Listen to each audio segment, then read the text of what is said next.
ইসলামী ব্যাংকের চেয়ারম্যানের পদত্যাগের দাবি নিয়ে আজকে দ্বিতীয় দিনের মতো রাজধানীর মতিঝিলে ইসলামী ব্যাংক টাওয়ারের সামনে অবস্থান করছেন ইসলামী ব্যাংক সচেতন গ্রাহক ফোরাম। আমরা দেখেছি গতকালকেও কিন্তু তারা সকাল হতেই এই ইসলামী ব্যাংকের যে টাওয়ার রয়েছে ইসলামী ব্যাংক টাওয়ারের সামনে অবস্থান করছিল এবং সেখানে আইন শৃঙ্খলা রক্ষাকারী বাহিনীর সঙ্গে তাদের সংঘর্ষে লিপ্ত হওয়ার ঘটনাও আমরা দেখেছি।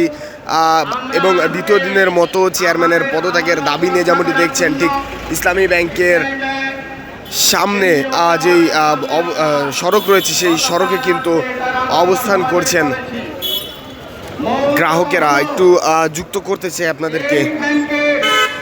যারা নেতৃত্ব দেবেন তারা তো অনেক চেয়ারম্যান ছিল, ছিল, আরো অনেক বড় চেয়ারম্যান ছিল, তাদের সময় আমরা মাঠে নামতে হয়নি, এখন কেন মাঠে নামতে হচ্ছে? তাই আমরা বুঝে পেরেছি আজকে যাকে চেয়ারম্যানকে চেয়ারম্যান বানাচ্ছে সে ছিল বিগত 17 বছর ব্রিটিশকে যারা, সে ছিল বাংলাদেশ ব্যাংকের ডেপুটি গভর্নর।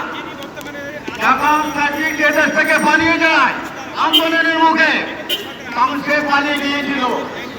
দুর্ভাগ্যজনক আমাদের সরকার এই তাকে ইসলামী ব্যাংকের চেয়ারম্যান বানানোর জন্য প্রস্তুতি নিচ্ছে এবং নিয়োগও দিয়েছে।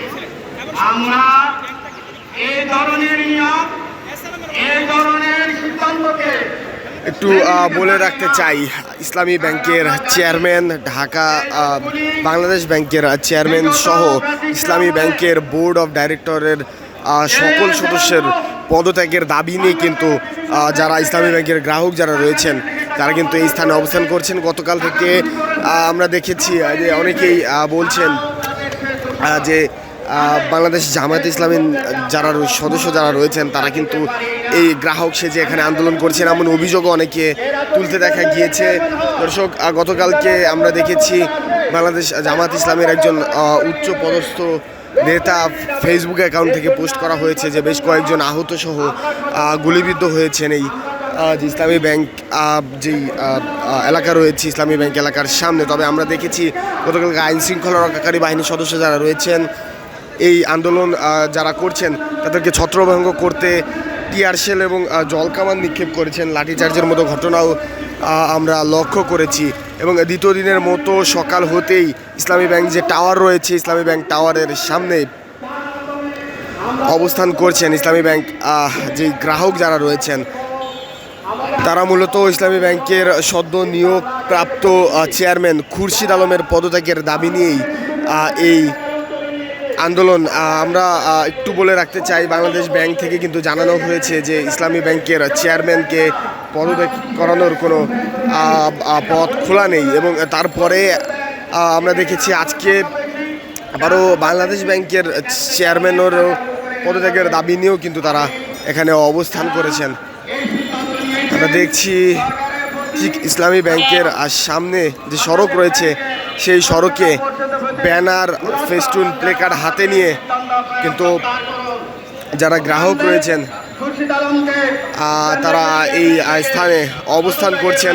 আমরা একটু দেখাতে চাই, পাচারকৃত অর্থ ফিরিয়ে দিতে হবে, ব্যাংক লুট এসালম করতে হবে, অপসারণ, বিভিন্ন ধরনের লেখাযুক্ত প্লেকার্ড হাতে নিয়ে কিন্তু অবস্থান করছেন এই গ্রাহকেরা।